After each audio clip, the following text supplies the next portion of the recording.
Bismillahirrahmanirrahim. Assalamualaikum warahmatullahi ta'ala wabarakatuh.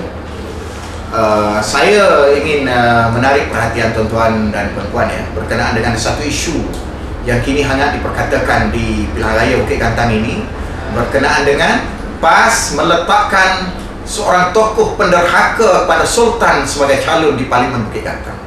Ada yang mengatakan bahawa Nizar bukan penderhaka pada raja.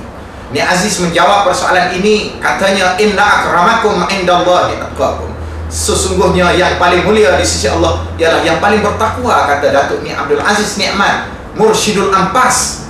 Sebab katanya bila mati di akhirat nanti, Allah tak tanya kamu raja ke, kamu rakyat ke, kamu pemimpin ke, kamu apa ke.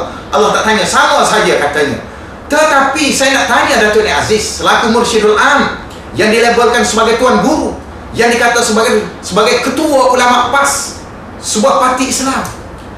Adakah Nik Aziz tak belajar hadis Nabi? Adakah Nik Aziz tak pernah baca hadis Nabi? Sebab apa? Sebab Nik Aziz telah membelakangi apa yang disebutkan oleh Nabi. Bahkan Nik Aziz seolah-olah tak percaya dengan ungkapan Nabi. Nik Aziz seolah menolak hadis Nabi. Kenapa? Sebab Nabi SAW sebut dalam bab derhaka ini, salah satu la yus'alu anhu.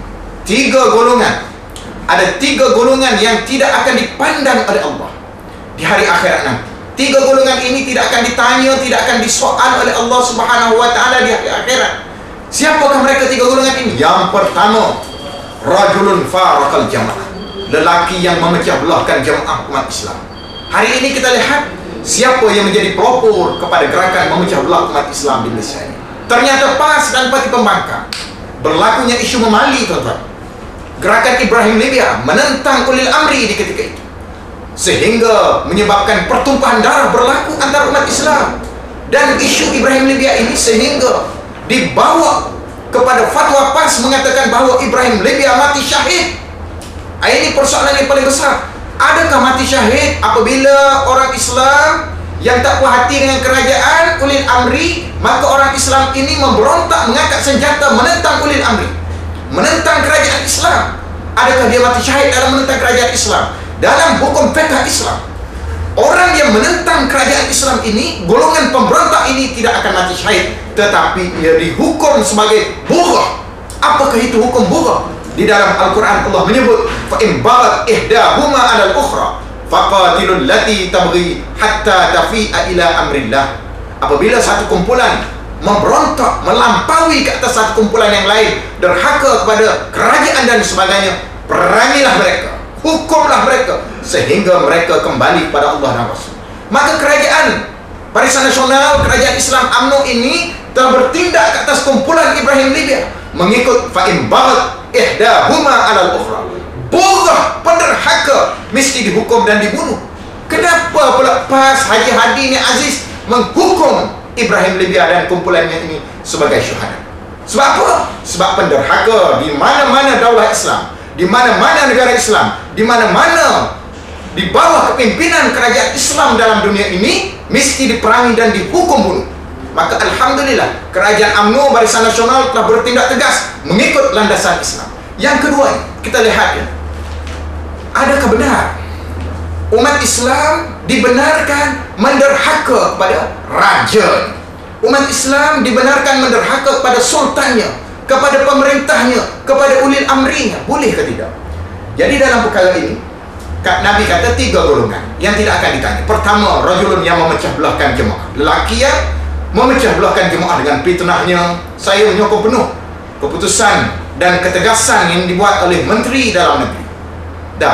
KIV kan, membekukan permit harakah dan suara keadilan selama 3 bulan. Bukan hanya selama 3 bulan, bahkan kalau boleh dilanjutkan, bahkan ditiadakan terus suara harakah dan suara keadilan ini. Kerana apa? Kerana suara harakah dan suara keadilan ini adalah suara fitnah, suara yang memecah belahkan umat Islam, suara yang mengharu biru dan menghuru-harakan negara umat Islam, yang boleh merosakkan perpaduan umat Islam.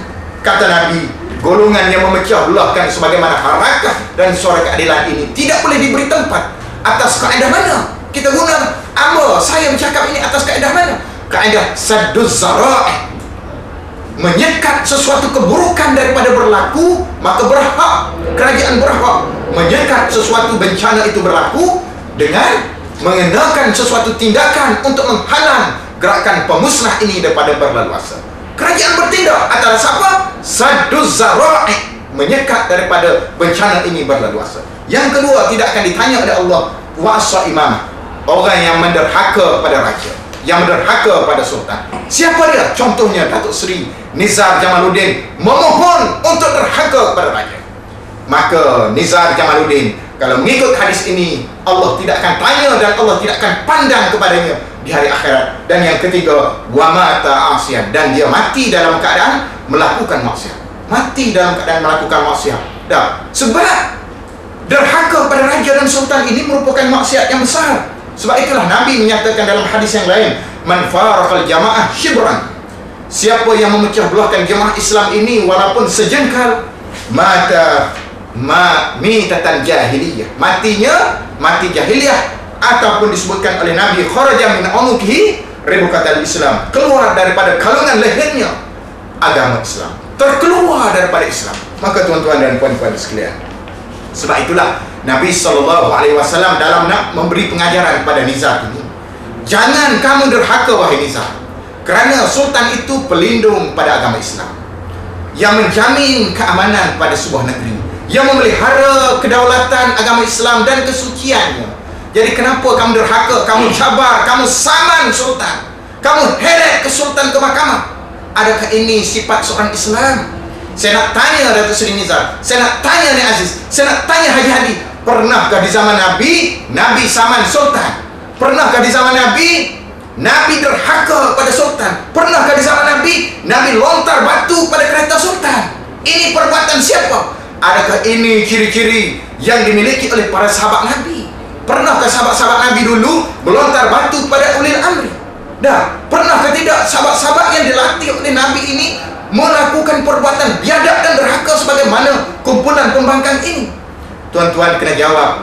Nabi sebut isma'u wa ati'u wa inistu'mila alaikum abdun habasyiyun ka'anna ra'sahu zabibah.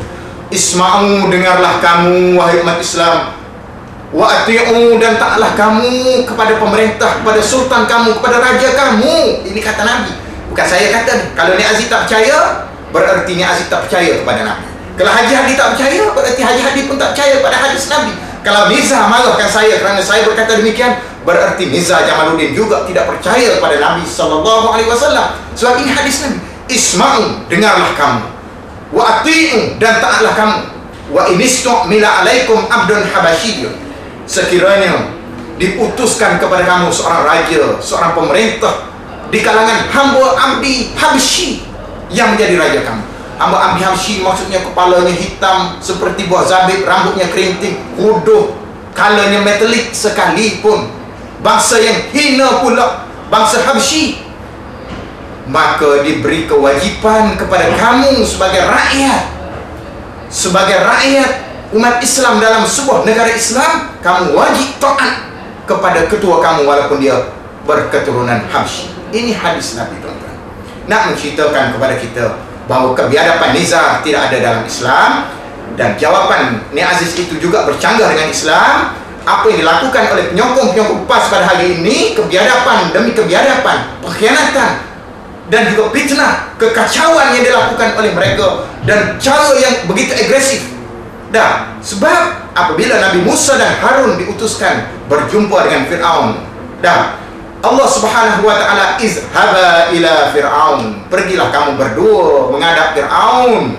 Pergi menghadap Fir'aun, dakwahlah dia Fir'aun itu, faqula lahu qawlan layyina, dan hendaklah kamu berdialog, kamu berkata-kata, kamu menyeru Fir'aun itu dengan kata-kata yang lembut dan baik.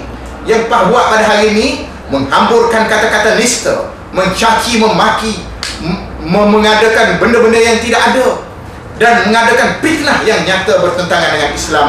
Ini bukan pejuang Islam, ini bukan mereka yang berjuang di atas landasan agama Allah. Bahkan pengakuan mereka memperjuangkan Islam mencemarkan imej Islam itu sendiri. Sekian, terima kasih. Wassalamualaikum warahmatullahi wabarakatuh.